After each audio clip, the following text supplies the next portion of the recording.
اور ظاہر سی بات ہے تکلیف تو ہونی تھی کہ جبکہ امام الانبیاء حضرت محمد الرسول اللہ صلی اللہ علیہ وسلم کی زبان مقدس ہو، بالکل سچائی والی زبان مقدس ہو، اور پہنچایا جانے والا کلام اللہ کا کلام ہو، اس کے بعد بھی لوگ کیل وکال کرے، اور جبکہ وہ باتیں کرنے والے صرف بات پر منحصر نہ ہو، آپ کے بارے میں ہی لوگوں کو کشمکش میں ڈال دے کہ یہ مجنون ہے، یہ ساحر ہے، یہ فلاں ہے، یہ فلاں ہے، یہ اپنے آبا و اجداد کا بہت بڑا منحرف ہو چکا ہے، اور یہ اپنے آبا و اجداد کا دشمن ہو گیا ہے، یہ اپنے قوم کا دشمن ہو گیا ہے، یہ لوگوں کو لڑوانا چاہتا ہے، یہ بھائی کو بھائی سے جدا کر دینا چاہتا ہے۔ ظاہر سی بات ہے یہ باتیں تو ٹھیس پہنچانے کی باتیں تھی، آپ کو تکلیفیں پہنچ رہی ہے تو ان تکلیفوں ہی کے عوض میں اللہ تعالیٰ نے آپ کی تکلیف کو آسان کرنے کے لیے حضرت موسیٰ علیہ اعوذ باللہ من الشیطان الرجیم بسم اللہ الرحمن الرحیم والنازعات غرقا والناشطات نشطا والسابحات سبحا فالسابقات سبقا فالمدبرات أمرا يوم ترجف الراجفة تتبعها الرادفة قلوب يومئذ واجفة أبصارها خاشعة يقولون إنا لمردودون في الحافرة أإذا كنا عظاما نخرة قالوا تلك إذا كرة خاسرة فإنما هي زجرة واحدة فإذا هم بالساحرة هل أتاك حديث موسى إذ ناداه ربه بالوادي المقدس طوى اذهب إلى فرعون إنه طغى فقل هل لك إلى أن تزكى وأهديك إلى ربك فتخشى فأراه الآية الكبرى فكذب وعصى ثم أدبر يسعى فحشر فنادى فقال أنا ربكم الأعلى فأخذه الله نكال الآخرة والأولى إن في ذلك لعبرة لمن يخشى۔ سورۃ النازعات، کچھ جوڑے جو شروع ہوئے تھے سورۃ المزمل کے بعد جو صورتیں ہیں سورۃ الناس تک، وہ جوڑوں ہی کی شکل میں ہے۔ سورۃ المزمل، سورۃ المدثر اور تمام کی تمام اس کے بعد ہر دو کا ایک جوڑا ہے۔ بعض جگہ پر ایسا بھی ہے کہ دو جوڑوں کا ایک ہی مضمون ہے، یعنی چار صورتیں دو جوڑے ایک ہی مضمون کی ہیں۔ اس کے ساتھ ساتھ جوڑوں میں مطابقت کیا ہوتی ہے؟ مطابقت ایک تو یہ بھی ہوتی ہے کہ آیات کے اعتبار سے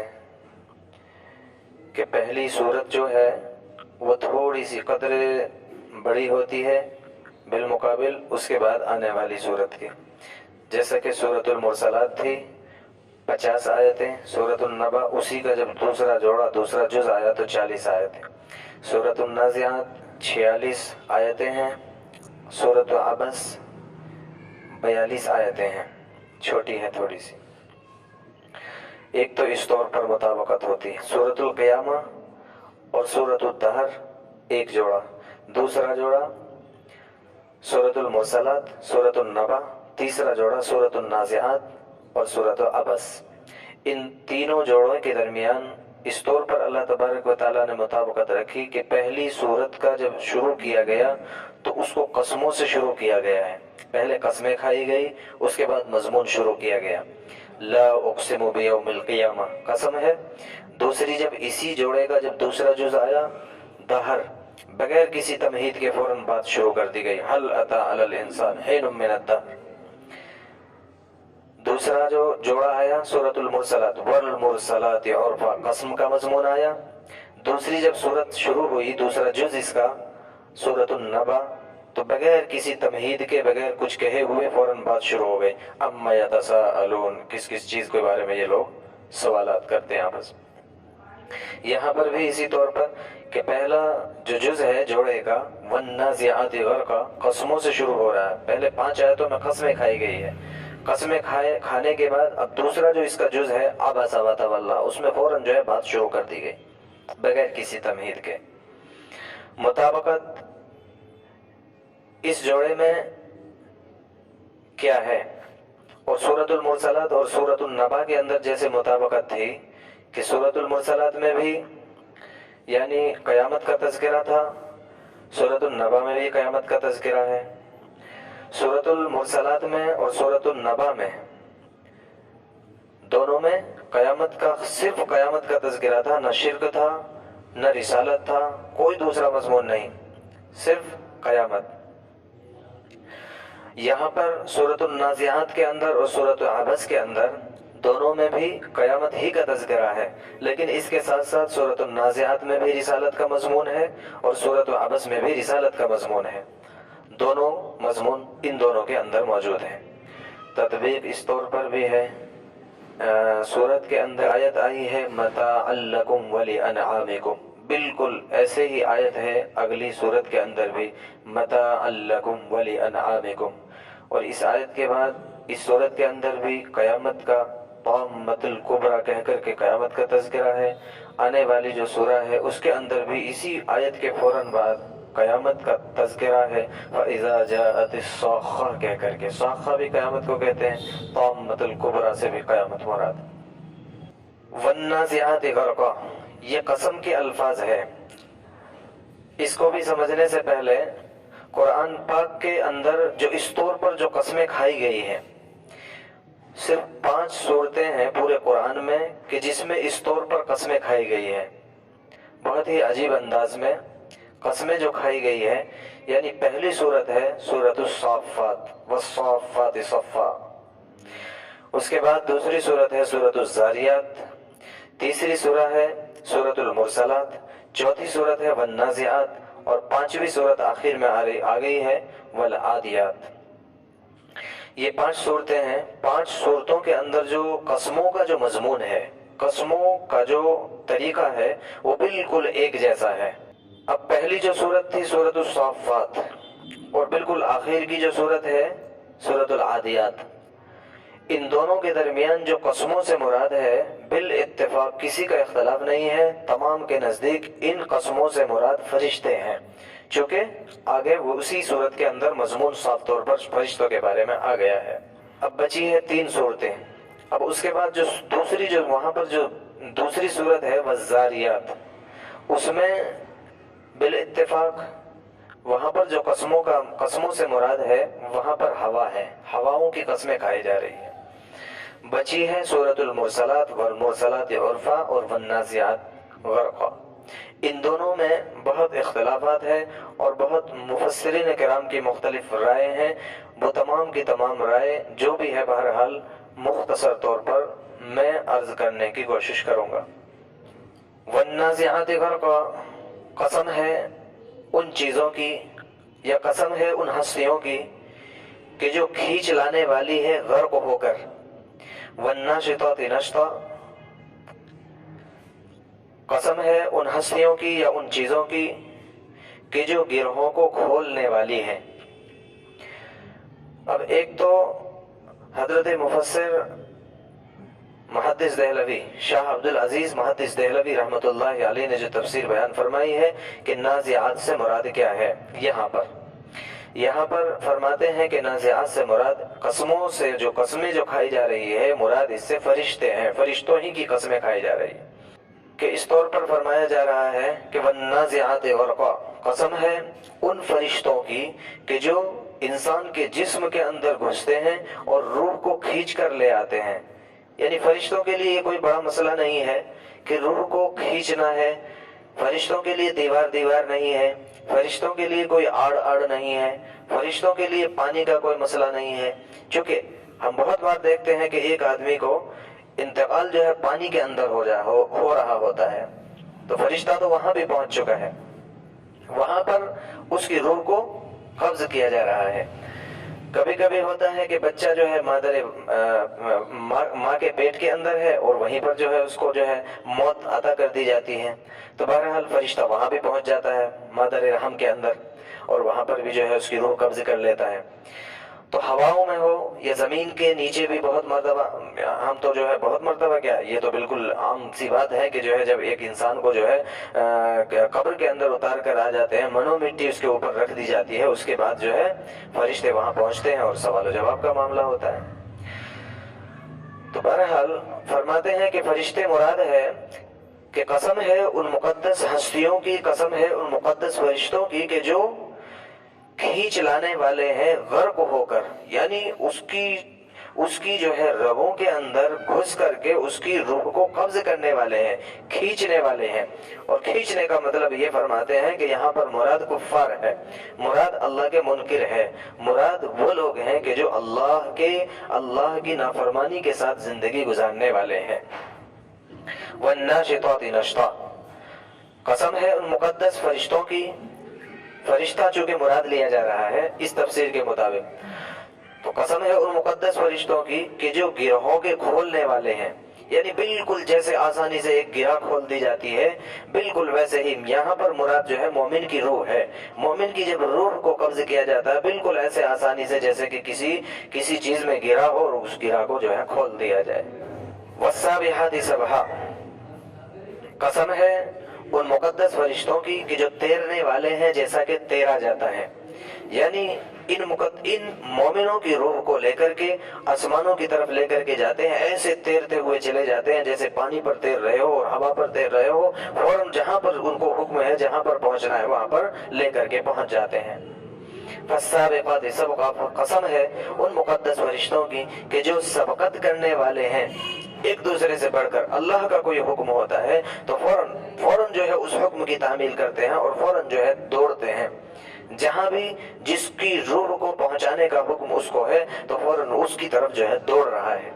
فَالْمُدَبِّرَاتِ أَمْرًا، اور اس کے علاوہ بھی جو بھی جس کام کے اوپر مامور کر دیا گیا ہے وہ اس کام کے لیے فوراً تعینات ہے اور دوڑ کر کے اس کام کو کر رہا ہے۔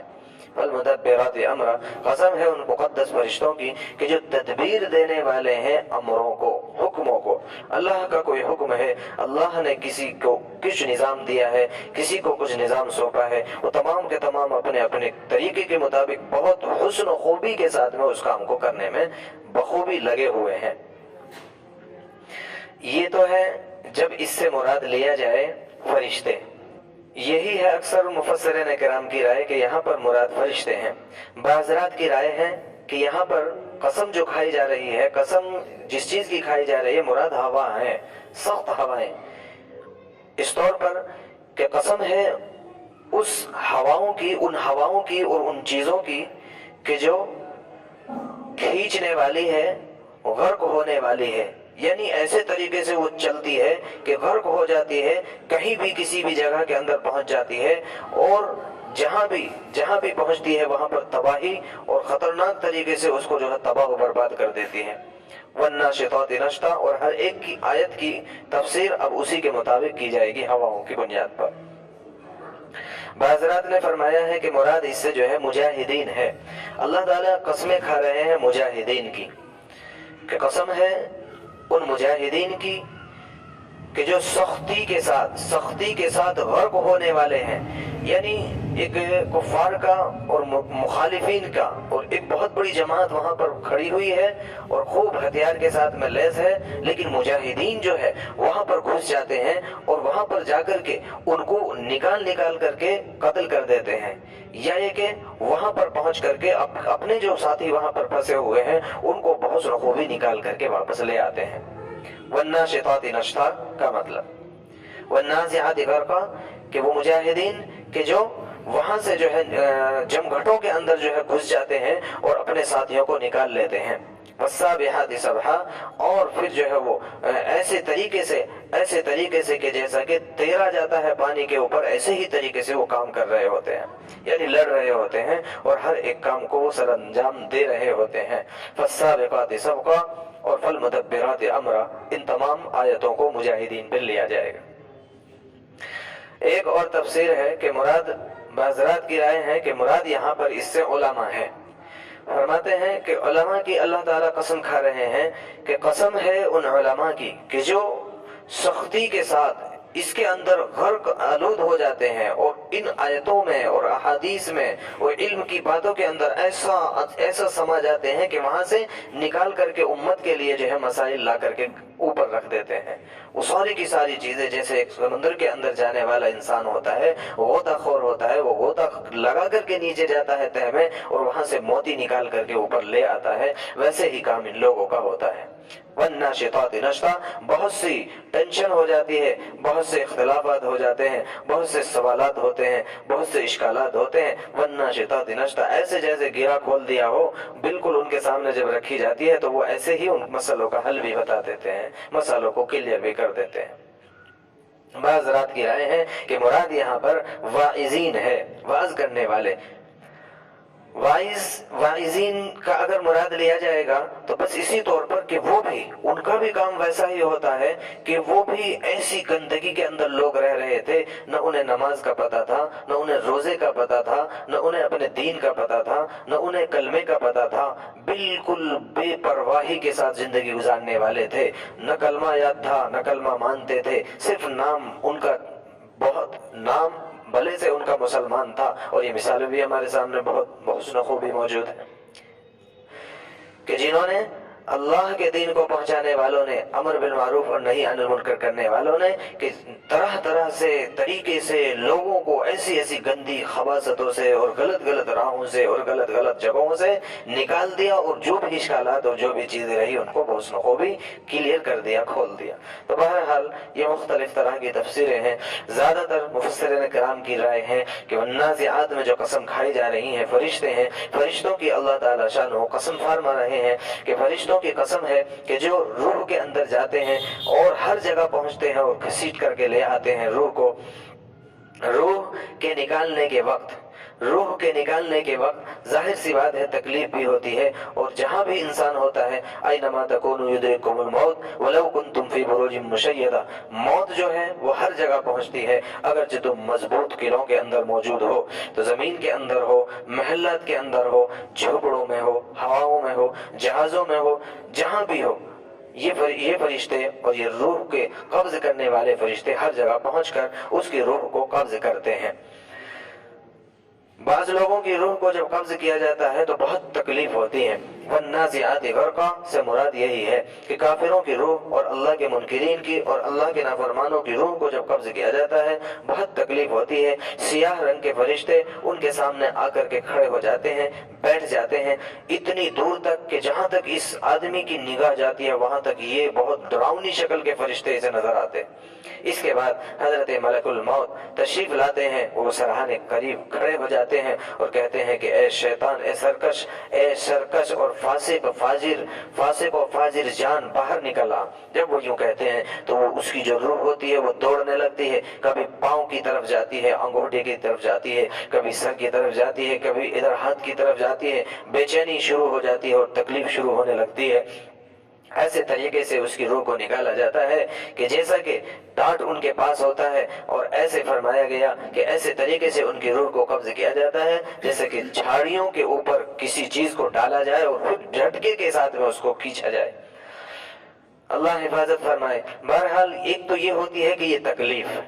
دوسرے ہیں والناشطات نشطا، ایمان والوں کی جب روح کو قبض کیا جاتا ہے بالکل آسانی کے ساتھ ایسے طریقے سے روح کو قبض کیا جاتا ہے، فرمایا کہ جیسا کہ بہنے والا پانی مشکیزے کے اندر ہوتا ہے۔ اللہ کے رسول صلی اللہ علیہ وسلم نے ارشاد فرمایا مشکیزہ میں بہنے والا پانی جو ہوتا ہے وہ جیسے آسانی کے ساتھ باہر نکل آتا ہے، ویسے ہی اس کی روح کو قبض کر لیا جاتا ہے۔ ایک سوال اور ایک اشکال ہوتا ہے کہ اللہ کے رسول صلی اللہ علیہ وسلم جب اس دنیا سے رخصت ہو رہے ہیں تو آپ کی جو تکلیف تھی وہ بے انتہا تھی،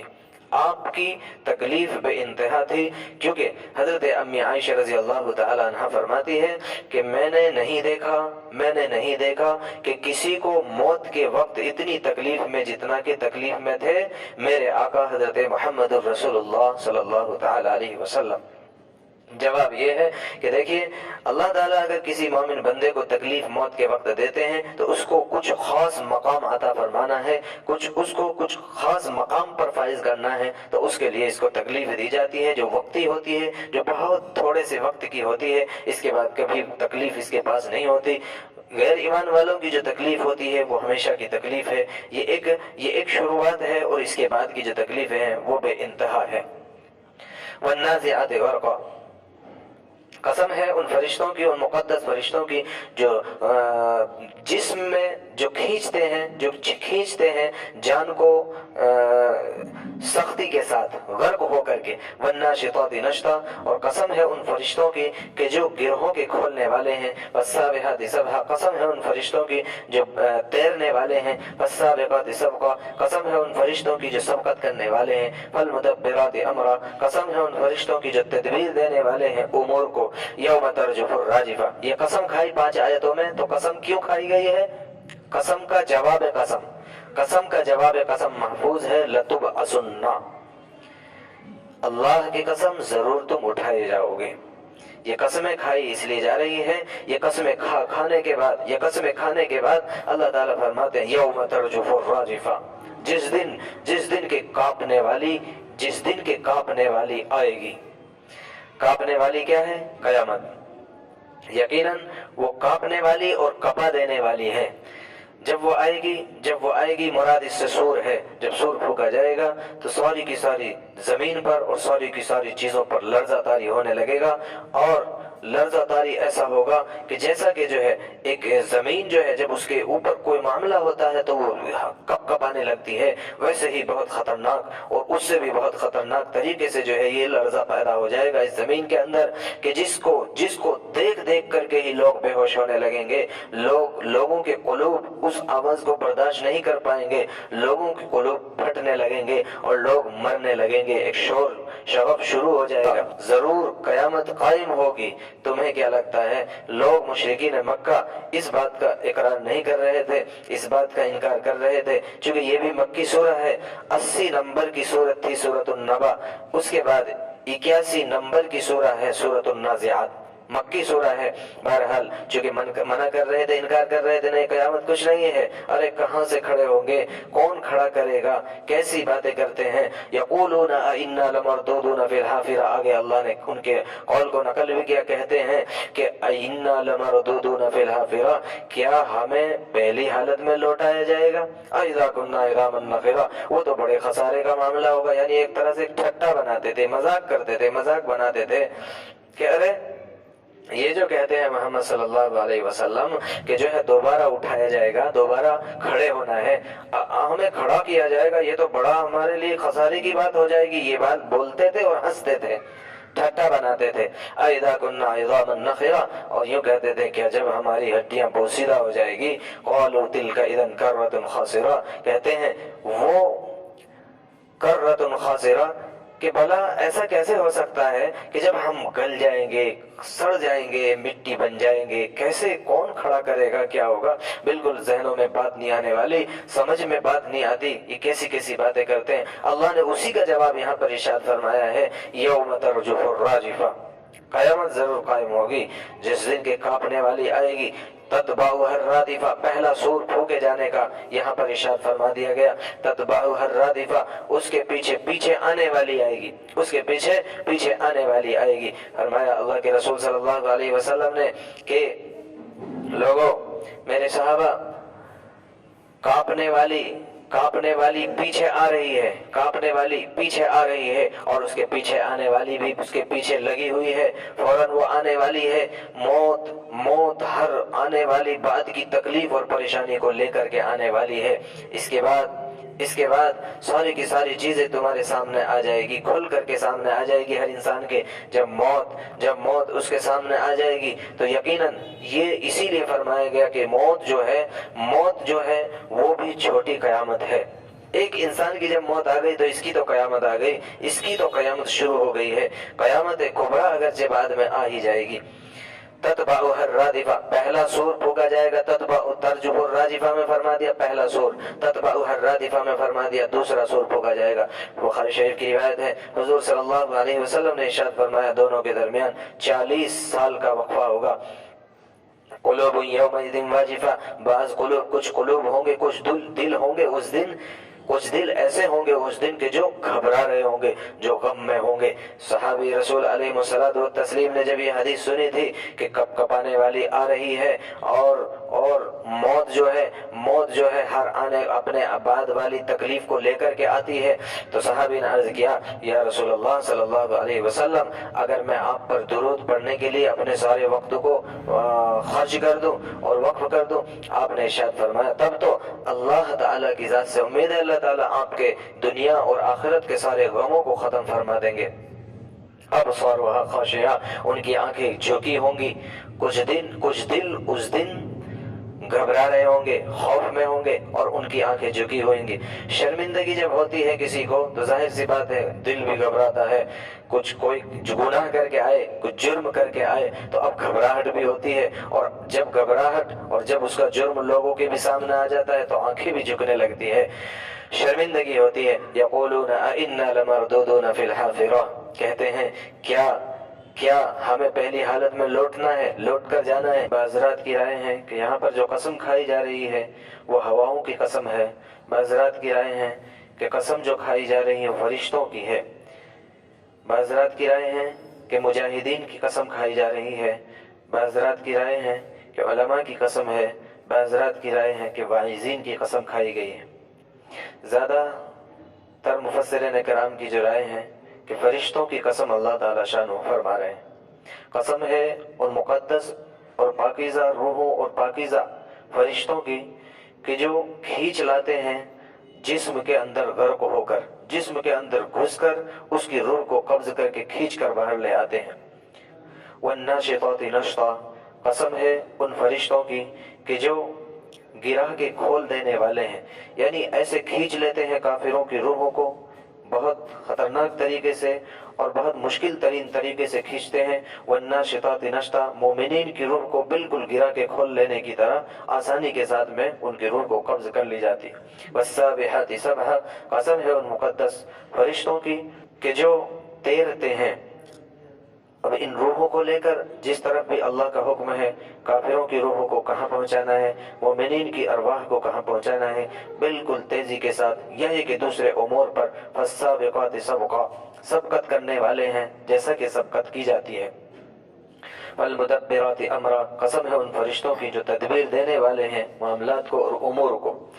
اللہ کا جو حکم ہے، اللہ تعالیٰ نے جو چیزیں ان کے سپرد کر دی ہے، بہرحال اس میں نظام کو ایک تدبیر دینے میں لگے ہیں، ہر طریقے سے ایک نظام کو، اس بہترین طریقے سے نظام کو چلانے میں لگے۔ یوم ترجف الراجفہ، اب اللہ نے کہا ہے 5 چیزوں کی قسم کھا کر، جواب قسم کیا ہے کہ قیامت، چونکہ قیامت کا انکار کر رہے ہیں لوگ، مکی صورت ہے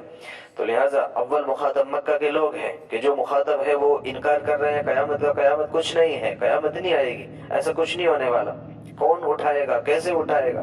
بہت سے سوالات۔ تو اللہ نے کہا یہ قسم کھا کھا کر کے، قسم ہے اس کی، قسم ہے اس کی، یوم ترجف الراجفہ، جس دن کے کانپیں گی کانپنے والی، جس دن کے کانپے گی کانپنے والی، یعنی جب سور پھونکا جائے گا، قیامت آئے گی تو یہ زمین کانپنے لگے گی۔ تتبعها الرادفہ، اس کے پیچھے ہوگی، پیچھے لگنے والی، اس کے پیچھے دوسرا سور پھر پھونکا جائے گا۔ قلوب یومئذ واجفہ، اس دن بہت سے قلوب گھبرا رہے ہوں گے، ڈر رہے ہوں گے۔ ابصارها خاشعہ، ان کی نگاہیں نیچے ہوں گی، جھکی ہوئی ہوں گی، کیونکہ جرم کر کے آئے ہیں، مجرم ہے، اللہ کے نافرمان ہے۔ یقولون انا لمردودون فی الحافرہ، کہتے ہیں کیا ہمیں پہلی حالت میں لوٹنا ہے؟ آپس میں بھی باتیں کرتے ہیں، یوں کہتے ہیں کیا یہ کیسی باتیں کرتے ہیں محمد صلی اللہ علیہ وسلم کہ لوٹائے جاؤ گے، اٹھائے جاؤ گے، زندہ کیے جاؤ گے، سوال جواب ہوگا، یہ کیسی باتیں ہیں؟ اِنَّا لَمَرْدُودُونَ فِي الْحَافِرَةِ، کیا ہمیں پہلی ہی حالت میں لوٹنا؟ اَإِذَا كُنَّا عِظَامًا نَخِرَةً، کیا جب کہ ہم بوسیدہ ہڈیاں ہو جائیں گے اس کے بعد بھی یہ باتیں کر رہے ہیں؟ قَالُوا تِلْكَ إِذًا كَرَّةٌ خَاسِرَةٌ، کہتے ہیں تِلْكَ وہ لوٹنا تو